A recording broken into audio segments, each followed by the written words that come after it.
Thank you.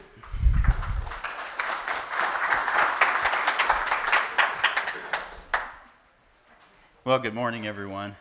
We've got an interesting subject to talk about today, and my intention is to get through it in about 40 minutes or so and leave some time for questions or comments or any kind of discussion you'd like to have in terms of building automation-related things. As the young lady mentioned, I'm a volunteer with BACnet International. I work with a product manufacturer by the name of Continental Industries and located in Indiana, of all places. But I'm happy to be here. It's kind of chilly in Indiana right now.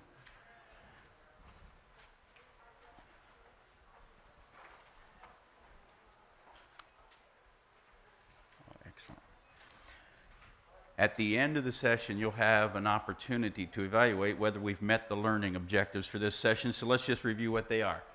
First of all, I'd like you to be able to enumerate some factors, and I'm just going to name four significant factors that can lead to building sustainability.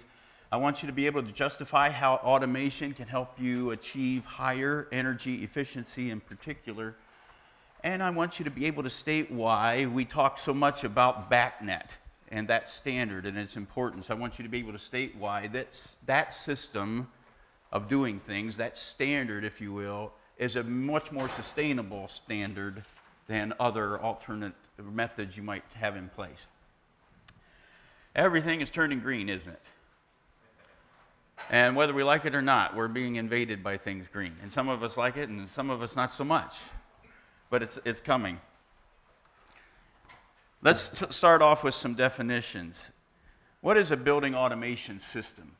Well, to me, it's a network of hardware and software, and it's built around a purpose of controlling an environment. Now, that environment is comprehensive in nature. It used to be just mechanical systems, but let's think of a comprehensive environment inside our commercial institution or industrial buildings. And while managing those systems, the automation systems ensures performance, operational performance, as well as comfort and safety. And we often see in recent years, obviously, automation more related to retrofit, renovation kind of scenarios than new construction, but it's perfectly appropriate for all those. How many of you are in a fully automated building today? How many of you are in a partially automated building today? Okay. How many of you have no automation system in place in your building today?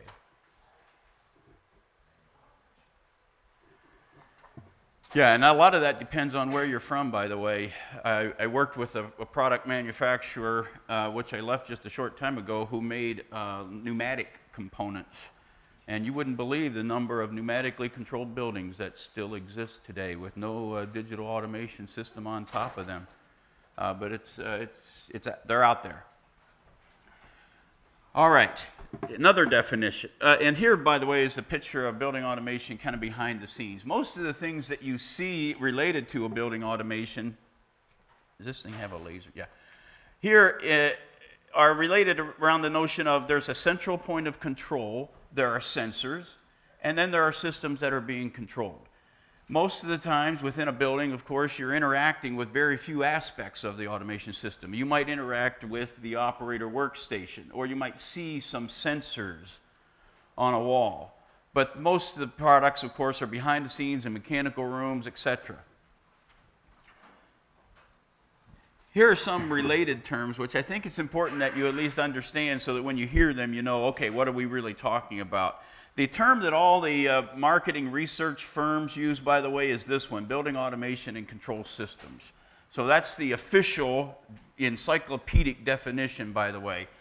But you might also hear building control systems or building management systems. A lot of people use that term. I've heard the term building operating systems only over the last couple of years, and that really came from owner-operator community, those of you recognizing the fact that these systems are interacting with the IT infrastructure of the building. The term controls is used somewhat indiscreetly, but it's simply referring to the discrete devices. So a number of control devices can form an automation system. Then there is direct digital control versus indirect control or other forms of control. And that's the communication method. It's a digital communication method that's being used. You probably have heard the term energy management system. As many times the term energy management system and building automation systems are used interdependently. However, there might be a special emphasis on the energy aspects if you are using the term energy management system. Today, those two are pretty much one and the same. Energy management control system, you're kind of getting the idea.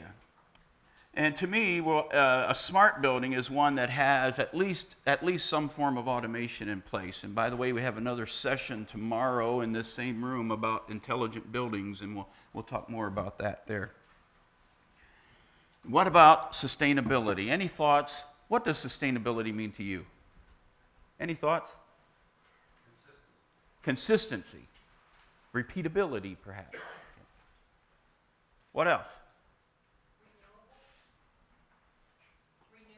Renewable. Sustainable.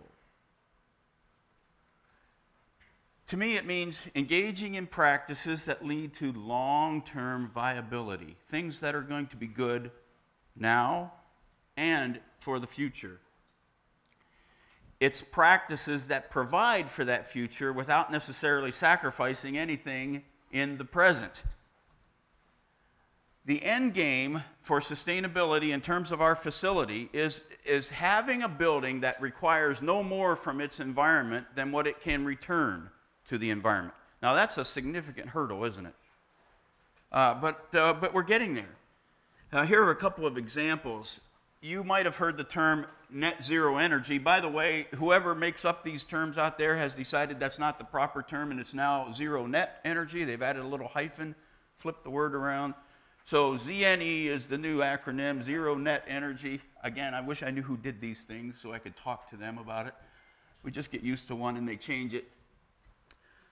And quite frankly, the first time, I'll be honest with you here, the first time I heard the term net zero energy and saw a story about a net zero energy building, I literally laughed out loud.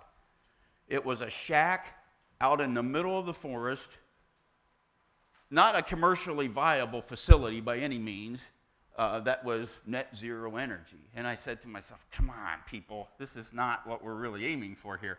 But it was an important first step. And today we are seeing commercially viable zero net energy buildings.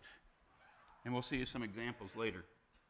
There's also an initiative out there known as the Living Building Challenge. You're familiar with LEED, of course. Living Building Challenge is basically LEED on steroids. That's how I think of it. It's LEED on steroids. It's the people who wanted LEED to be the end-all and be-all of sustainability and then got interjected by all those politically correct folks who had to dumb it down and water it down. But these folks said, no, this is what we want. And today, we have buildings that are being certified compliant with the Living Building Challenge. Why would you want to go in this route of sustainability? Well, perhaps you might be motivated by one or more factors. You might sense some professional responsibility to do it. Perhaps you feel some sort of stewardship related to the environment. It's a responsibility that I have from a personal perspective. This is my planet, this is my neighborhood, this is my city. Perhaps you're interested in having your building certified in some respect, whether it's LEED or Energy Star or Green Globes or some other standard. There are also a number of regulatory mandates taking place out there that are pushing us towards sustainability, whether we want to or not. So depending on where your facility is located, you might be forced to comply with local regulations that are requiring you to step up your game, report your energy usages, etc., and then reduce them, of course. That's the whole purpose of reporting. There might be, now I tend to be rather precise in my wording, at least in writing, and so the promise of cost savings. I will say that we are today starting to see true cost savings from sustainability measures. That has not always been the case. And in fact, the LEED standard in particular acquired a lot of backlash, just a lot of contrary challenges because of the fact that it was not fulfilling all of its promises. But again, all of those measures to me are important. Even that shack in the middle of the forest was an important step. And the sustainability measures that we took early on, that even though they didn't return the cost savings that were promised, were important steps and will get us to the goal and are starting to pay off today. But there is that promise of cost savings. One final reason, perhaps not the best reason, but you might be just doing it because it looks good. I'm a marketing guy. I'm all about brand warmth, you know. If it does good for our facility, and certainly that's a marketable kind of thing in today's competitive facility environment, then by all means do it. Perhaps not the best reason, but it's not a bad reason. Whatever the reason that is pushing you towards sustainability, I will suggest to you that building automation has a significant role to play. And I want to discuss with you some significant areas in which automation can assist you in your sustainability goals. And we'll talk about 4 areas specifically. First, higher energy efficiency. Second, lower operating and maintenance cost. Third, better indoor air quality. And fourth, greater occupant comfort and productivity. And for each of these 4 areas, by the way, I'll give you a case study, a real live case study, success story that we publish on the BACnet International website from member companies.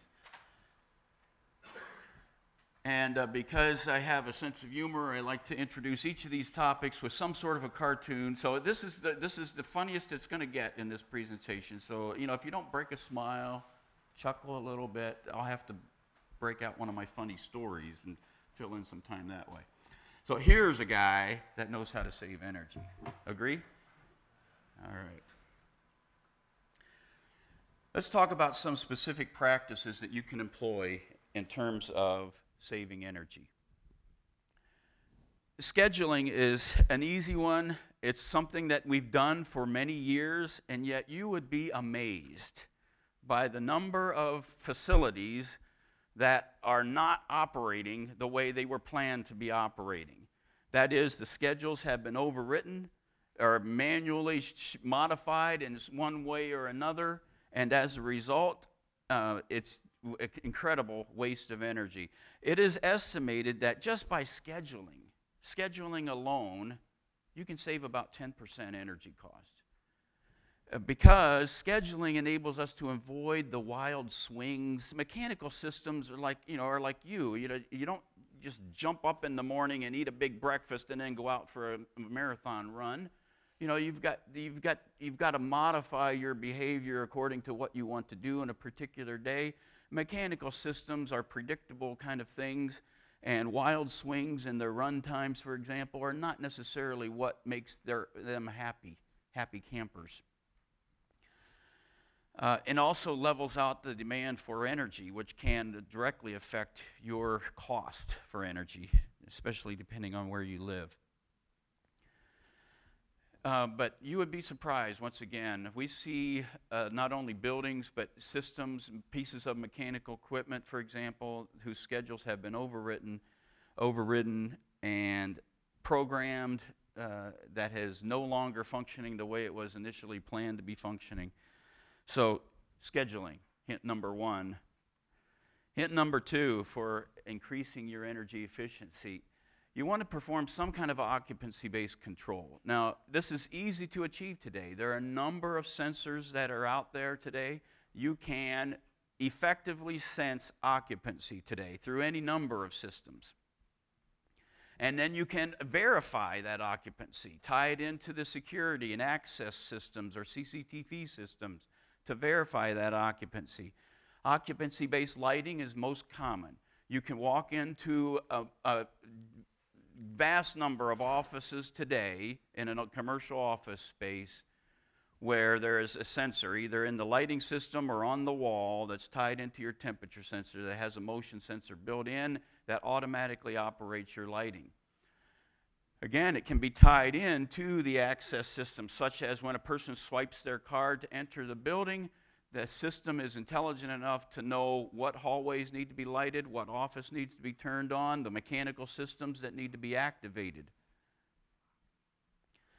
They're even starting to see, by the way, some self-learning, what are known as adaptive occupancy sensing out there, the ones that will learn a particular schedule over time and automatically make the changes so that it's not waiting for the card swipe.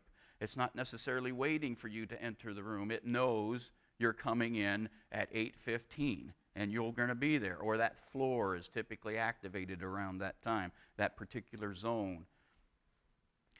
So you can combine now, we got scheduling, we can combine that with occupancy sensing and again enjoy some significant savings. Here are some miscellaneous practices related to energy savings that you might want to consider. There are, VAV, variable air volume, has been around for some time, but there are some advanced practices that you can employ there. There's certainly chilled beam and other methods that you might want to explore that can really save a fair amount of energy if they're done properly. If you couple these mechanical systems approaches with proper static pressure control. Now here we're talking about the supply air. You're using variable frequency drives, etc., on the fans, and as a result, you are maximizing your energy efficiency. You will also want to consider, your building is a dynamic environment. Things change all the time, and that's true from the system's point of view as well. And so if you're in the mode of reacting to and adapting your systems to that dynamic load changes in the building, you can do things like resetting various airstream temperatures, supply water temperatures, the cooling tower condenser temperatures, resetting those to optimum set points based on the dynamic loads that are affecting those systems throughout the day will save you energy. Lighting controls, of course, are very common today and are necessary today, and avoid unnecessary artificial lighting. Motion sensors, schedules, controlling daylighting louvers, for example. And a control system can even be used to save water and monitor your irrigation systems, etc., harvesting, landscaping systems. So lots of ways to save energy. Let's take a look at a case study here. Now I've included in your PowerPoints, which you can download afterwards, of course, or leave your card with me if you want it earlier, and I'll email it to you. But we don't have access here, so I'll go into some details about this case study. We're talking about a facility located in Silicon Valley. It is owned by TDK Corporation. This is Headway Technologies in Milpitas, California. They do technology manufacturing in a 115,000 square foot facility. There was an energy retrofit project that we're talking about in this case study that took place in 2012 and achieved some astounding results. Now, the first thing you need to understand is the business of this company. They manufacture what they call aluminum titanium carbide wafers. We might refer to them as read-write heads that are used in computer hard drives. And you would think, well, okay, these are just little things, but it is a tremendous business. They describe the operation of this plant to me, for example, and there are machines that manufacture these wafers. And each one has a plate on top about this big in diameter. And there are dozens of machines in each of the clean rooms that manufacture these wafers. Each of those plates at any given time is carrying the worth of a very high-end BMW vehicle. Each plate at any given time. And there are dozens of them in a room and dozens of rooms in this facility manufacturing these wafers. TDK is only accounting for about a third of those sales worldwide, but that's a significant number. They are registered in ISO 14001. That's the green standard among ISO standards. And Class 100. Class 100 refers to the particulate size that is permitted according to the standard. And they are manufacturing devices as opposed to pharmaceuticals, for example. And so it's a clean, the Class 100 clean room. Still very stringent standards. Now, it's also important that you understand the business. TDK is a Japanese corporation, and you have to admire the Japanese for one thing, and that is when they say continuous improvement, they mean it. So they have a corporate mandate for continuously improving the situation, and that includes annual energy reduction goals. Now, they do account for growth in the manufacturing that is required. If a certain facility, for example, has to output 10% more next year in terms of its production needs, then they compensate the energy goal. They have to have a reduction in energy usage each year, and we'll get to that exact number in just a moment. But keep in mind also that this particular plant in Milpitas is in Silicon Valley. It's a high-rent district, if you will. It's a very competitive space worldwide that they're competing against. They have sister factories in Japan, and they are competing with not only their own company, but the other makers of these wafers worldwide. So TDK had enjoyed, and this facility had enjoyed 5 years in a row, year over year, energy reduction goals. 5 years in a row had met the goals that the mothership had demanded upon them. However, the facility manager here, a man by the name of Dan Burris, told me that he had done so by garnering all that low-hanging fruit. He had done everything that his mechanically inclined mind could understand needed to be done to save energy. And all the low-hanging fruit was now gone, and it was time to reach a little bit higher. Here was the challenge. This is a TDK corporate goal, 10% energy reduction. And in Dan's words, there is a commandment here in this facility: thou shalt not interrupt the fab. Don't interrupt the fabrication. It's 24/7, 365 operation. If there's any interruption during the cycle time of those wafer plates, it's very costly to the company. And they have to maintain the environment 68 degrees plus or minus 1 degrees, 45% relative humidity plus or minus 2.5%. If it varies, the cycle time for one of these plates, by the way, is anywhere from 12 to 16 hours that those wafers are being produced, one set. If that environment is not maintained any time during that, it's all in the trash. Very costly. And think about that in a whole clean room environment or multiple clean rooms environment. It can be very costly. So what did they do? They hired an outside system integrator, controls contractor type of guy who started. You can do energy audits in any number of ways. This guy did what he calls a deep energy audit. It's not just looking at the energy bills that the company had, but performing a very close examination of the functioning of the equipment, where energy was being used, had to install a bunch of sensors, of course, and pick up data from those sensors to find out where and how and when energy was being used. Then, what was really different was taking a systems level approach. They had been conditioning, because of the standards of the facility, they had been conditioning 100% of the air to conditioning just the supply air, the incoming supply air, and any makeup air that had to be produced, because there are exhausts from these machines that are eating up some of that air. So there are makeup air units and supply air units, and that became the focus of the conditioning requirements. Also, in terms of water, and they do use water in a number of ways. They have chilled water, hot water, steam being used in their processes, all requiring gas boilers. They added variable frequency drives. They staged the use of these boilers to come on and shut off at different times to stage their use. They added lots of sensors and lots of back net control to maintain only the required pipe pressures, not any more than what's required, because when you use more than what's required, you're wasting energy. Here are the results. They achieved return on investment from this entire retrofit, which was a significant retrofit in terms of controls and variable frequency drives, etc. 10 months. That's how long it took, 10 months.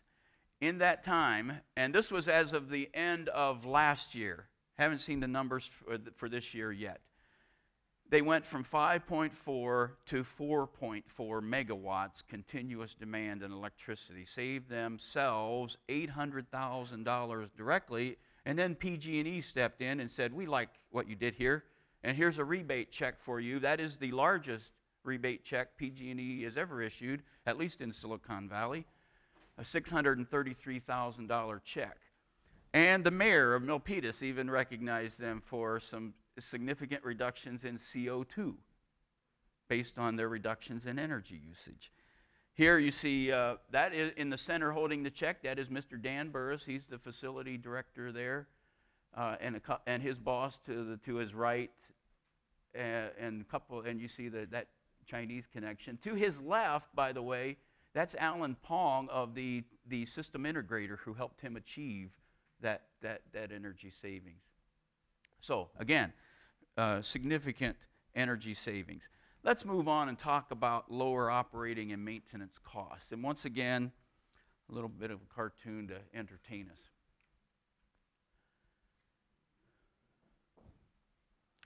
We are talking about lower operating and maintenance costs. And here I just have to give a plug for BACnet. BACnet is the sponsor of this track, of course. Now, why? I'm not just plugging BACnet because I sit on the marketing committee of BACnet International, although I do feel some obligation to do so.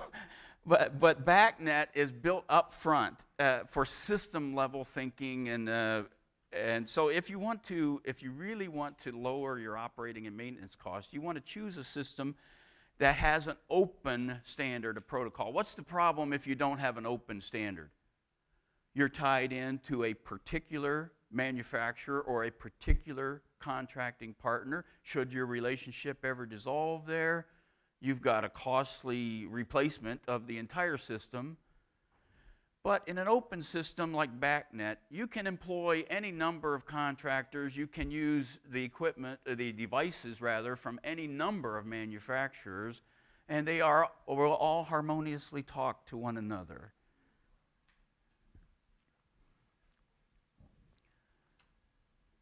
In terms of building automation, the operation of your facility rather, an operator workstation and open system protocol like BACnet also leads to synergies in terms of training. For example, your operator, you only have to learn one system. You don't have to learn multiple systems. You don't have to log in to various systems to operate your building. And there's a lot of training related synergies as a result. When there are disparate systems involved, cross-training is a real challenge, and training is costly. If you want to reduce your costs, we're talking about lowering operating costs here, then enjoy those synergies that can result from an open standard like BACnet. Because in BACnet, they can learn one system and save a lot of money. Now, in addition to that, BACnet was really built for what we call integration of systems. And integration is central to sustainability, by the way. You might hear architectural engineering professionals talk about integrated project design, or contractors, general contractors, mechanical contractors, and others talking about integrated project delivery. Integration is key. And by the same token, BACnet was built for the integration of these systems. So there are transportation costs that can be saved, and training synergies that we've already talked about, cross-training. And the most efficient operation of equipment results when you have those kind of synergies. So a direct impact on cost and operating budgets by integrating your systems. A couple of general practices here relating to lowering your operating and maintenance costs. The first one is the notion of trending. You might heard the term trending and trend logs. All that really refers to is data. You're gathering information from your systems. And by trending data and be presented with that data, you're able to make more intelligent management decisions about what's happening within your building. So definitely in addition to scheduling and the sensing and all the other things that you're doing, employ some of these trending techniques and then look at the information that's being presented to you. And manufacturers are learning how to present that information a little more intelligently, so it's becoming more actionable kind of data than just raw numbers that you can look at.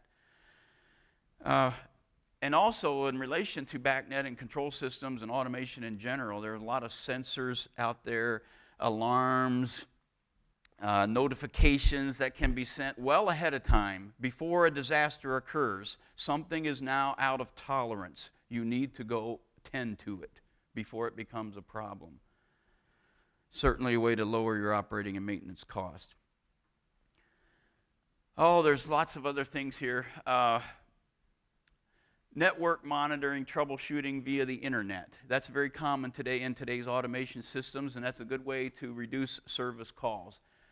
Many sensors and devices within control systems today have simple attachment ports for your laptop computer of your technicians, for example, who can get a quick peek into the system without necessarily tearing things apart.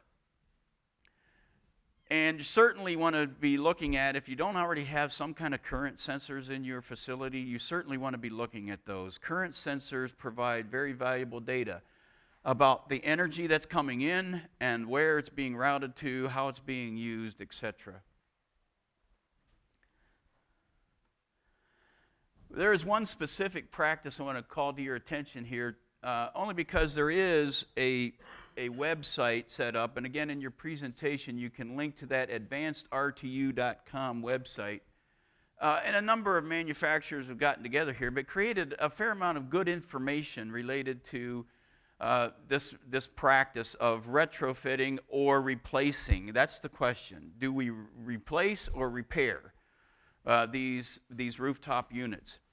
And according to the Department of Energy, this is an unbiased source here, each of these rooftop units, an inefficient one will waste you $1,000 to $3,700 per year.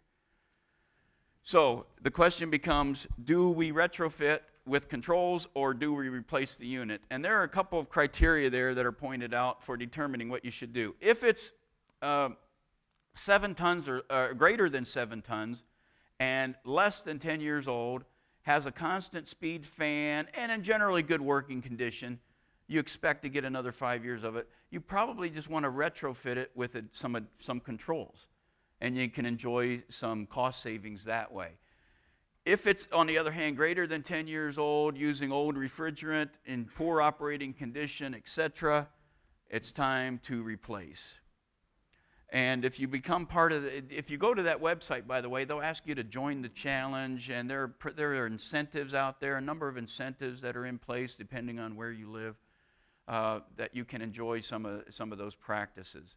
You know, I've worked with in the past a large user of rooftop units, a company that has 8,000 locations with rooftop units at each one of these locations, who was engaged in this very practice, making decisions about, okay, do I retrofit this unit? Do I replace this unit? And they were replacing a fair number of units, but saving tremendous amounts of energy.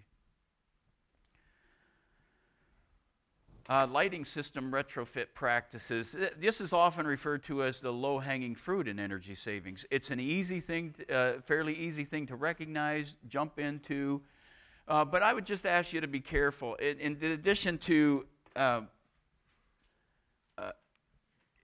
the space measurements, the type, age, and wattage of the lamps, look at the control system that's in place. If there is lighting controls in place, how can it be integrated into the other control system that may be in place? But certainly operating maintenance costs are lowered through lighting system retrofits. Here's another success story and a hyperlink for your use later.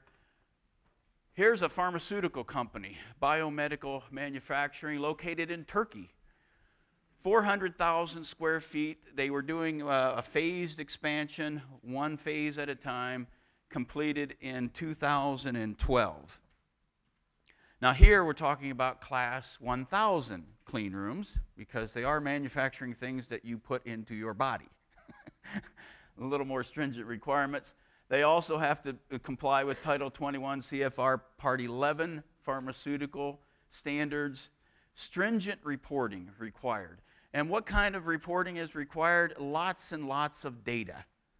And you have to have, to comply with that standard, you have to have that regulation rather, you have to have lots and lots of information about the cleanliness, how the products are being produced, what standards are being upheld as they're being produced. So once again, they had to add some controls, upgrade the mechanical systems without interrupting the fabrication process and by providing continuously this reporting data. So here they added air handling units, variable frequency drive, very specialized filters, lots of backnet control, an advanced operator workstation. Now I don't expect you to read this, but I'll read just a couple of phrases here. This is the general manager of facility. This allows my facility staff to take corrective action before we lose any production. We actually took out an earlier industrial process system in one area because Company X proved they could control the space to within these tolerances. And before that, it was twice those tolerances. So again, just better control. Better control is all we're talking about here. And they even set the alarm to go off at 21% because that gives them plenty of time, about an hour, to address the issue before they would have to shut down the fabrication. And as a result, they reduced what they were throwing out by 15%, any wasted product, cost running well below what they were running before. Let's move on. Talk about better indoor air quality. Now you got to laugh at this one because this one I made up myself. It's IAQ, not IQ. All right. Here's a question for you. Can we achieve proper indoor air quality without sacrificing cost or comfort of the people involved? You know, it's easy to achieve good air quality in a building, right? What do you need? Ventilation, lots of air. That's all you need. But lots of air can also be pretty costly, can't it? So my answer to this question, by the way, is yes, today you can. You couldn't always do this, but today control systems are fairly sophisticated, and you can really get to a well-tuned building that is adequately ventilated and yet controlling the cost. Achieving that air quality that you want and need and still controlling your cost. Now the difference, and this is from practical experience, what I've seen over the years. The difference between a building that does this and a building that doesn't this is often tied to the design and the installation of the control system.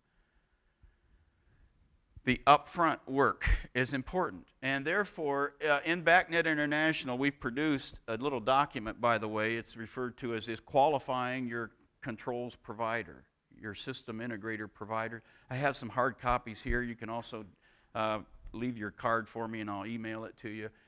But it just asks a series of questions that you can look at to determine if this person is going to deliver value for you. So qualify your controls contractor, your energy service provider, ask them some tough questions, and you'll get to a building that is adequately ventilated and still controlling cost. Demand control ventilation has come on strong in recent years. We've talked about it for a number of years, but it's being practiced routinely today. And all it means is that we're bringing in, there are standards involved here. ASHRAE Standard 62, for example, is the ventilation standard for buildings. And it sets up particular requirements based on the occupancy or supposed occupancy of the building. demand control ventilation meets those standards and is newer and better because here we're only introducing the proper amount of outside air. So we have to do a lot of sensing. We have to do a lot of real-time sensing based on the occupancy and the CO2 levels. So you might need CO2 sensors in addition to temperature and humidity kind of sensing that are standard. And once you have those in place, you can introduce just the right amount of fresh air when it's needed. And by doing so, because when you're bringing in too much air, you have to condition that air, and conditioning that air is expensive. It costs you money. The ASHRAE standards, by the way, are changing. We've been used to 3 standards in particular in terms of indoor comfort and those sorts of things. There is the ventilation and air quality one we just discussed. 55 talks about thermal comfort and what the ranges are.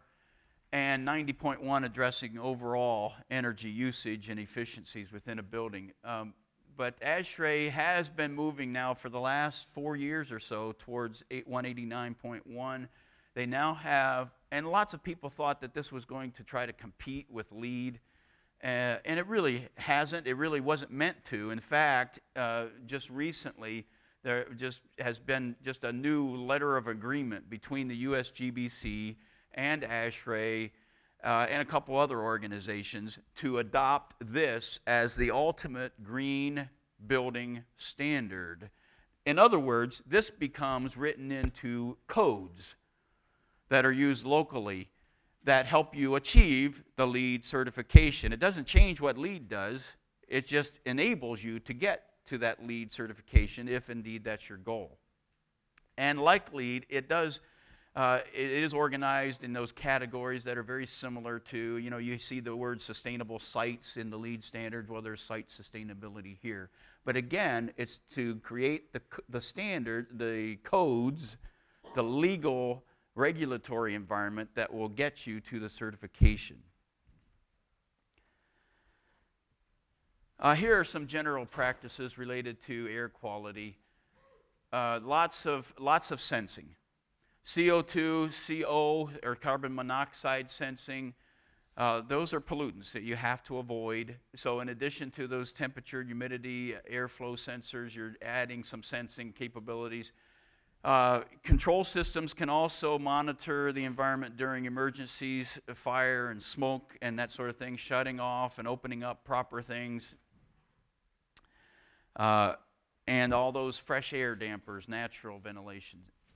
Here's a case study for air quality. This one is a government public facility located in Charlotte, North Carolina. It's known as the Imagine On, or the Joe and Joan Martin Center.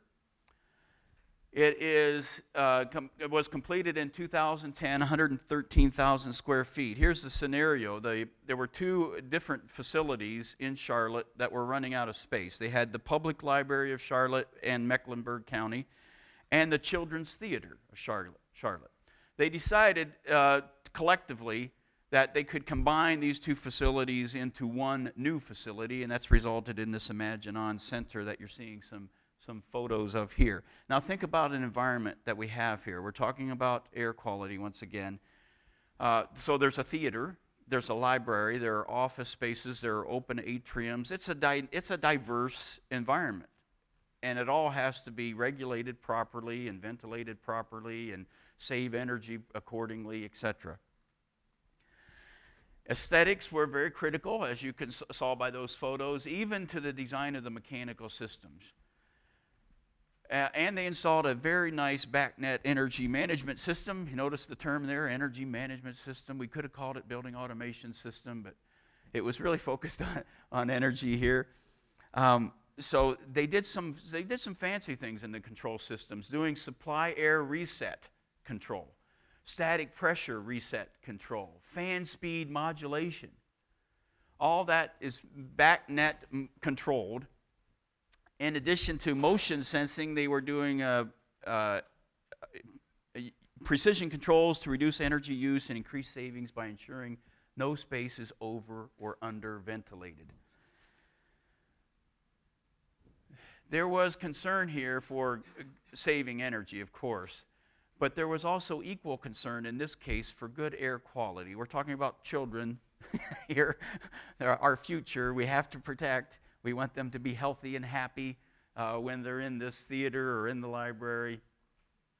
So they do a lot of demand control ventilation in this facility. And they can even report through the energy management system when it's being overventilated. You're wasting energy here. It's too much. You don't need that much. Let's back it off a little bit. And as a result, they've decreased the energy usage at the same time. Final area that we want to discuss is, how are we doing on time? Ooh, almost out. Okay, I'll run through it. You got to see the cartoon though.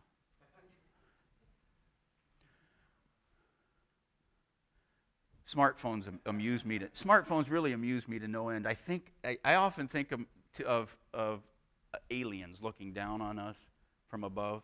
You know, if they would have looked at us 50 years ago, we saw people walking down a city street, they might wave and nod or say hi to one another.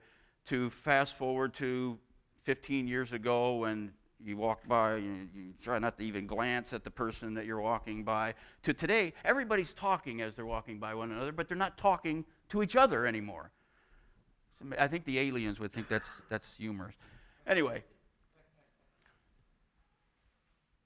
Occupant comfort and productivity. Here are a number of suppositions that I'm making you can look at later, but my contention is that sustainability-related practices are tied to automation and that automation can contribute to comfort and productivity. There are a lot of studies about daylighting out there, and you've probably seen some. Office workers to school illustrate the fact that when natural daylighting is permitted, productivity, health increases, etc. Absenteeism decreases, etc. There's even some studies that indicate if you give them a better view, those numbers improve. Now, there is a potential problem with too much daylighting, however. There can be glare, and simply put in today's architectural trends, by the way, are for a lot of glass. So there's a lot of glass in our buildings today. And that lot of glass creates a fair amount of heat load in a building. So there are implications here.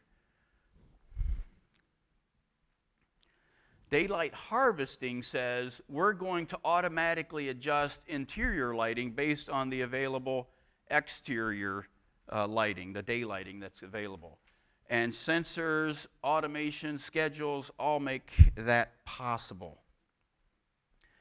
Now, comfort is a factor of a few things. We think about ventilation that we've already talked about. We think about temperature and humidity. All three of those are kind of essential requirements to comfort. So studies indicate that if we give occupants of a particular space control over those variables, that they are more productive. Just giving someone control, for example, if they can adjust the airflow from their underfloor air distribution system, they feel better about it. They are more productive. Here's another term, by the way. I have to change my slide because, again, those people out there keep changing the terms. But we don't even use the term SBS for sick building systems now. It's now BRE, building-related, BRI, building-related injuries. Yeah. I don't know who does it. It's still SBS to me. In any case, lots of asthma today, lots of respiratory injuries today. Good air quality practices help mitigate those things. Given that we're almost out of time, I'm going to skip right to the case study and show you a healthcare facility in Grand Traverse County, Michigan. A beautiful two-story facility, but they were getting lots of complaints. 300 patients, dementia and Alzheimer's patients for the most part, and they were getting lots of complaints about comfort. An audit revealed that there was just outdated communication, that some of the devices that were supposed to be communicating weren't communicating at all. Anyway, they did a nice retrofit. Did install some new equipment along the way, but it was mostly about repiping and adding some nice controls into the situation. And as a result, you get lots of cost savings And the Director of Environmental Services says the leading edge controls enables us to maintain an environment where the level of care can excel. That's what he cares about, the level of care. Let's see how we did on our learning assessments. True or false? An interoperable control system, such as one based on BACnet, can help lower operating and maintenance costs. Adding schedules to mechanical equipment control is a good way to increase energy efficiency. Choosing an open protocol approach to building automation, such as BACnet, can help future-proof your facility. In the lead rating systems, the sustainable sites category often offers the most potential for points related to building automation. We didn't even talk about it. Take a guess. No, it's false.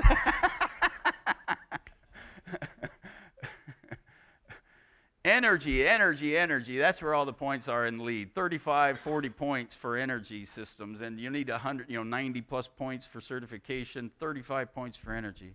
Thank you very much. Sheets are up here. My business card is up here, and thank you.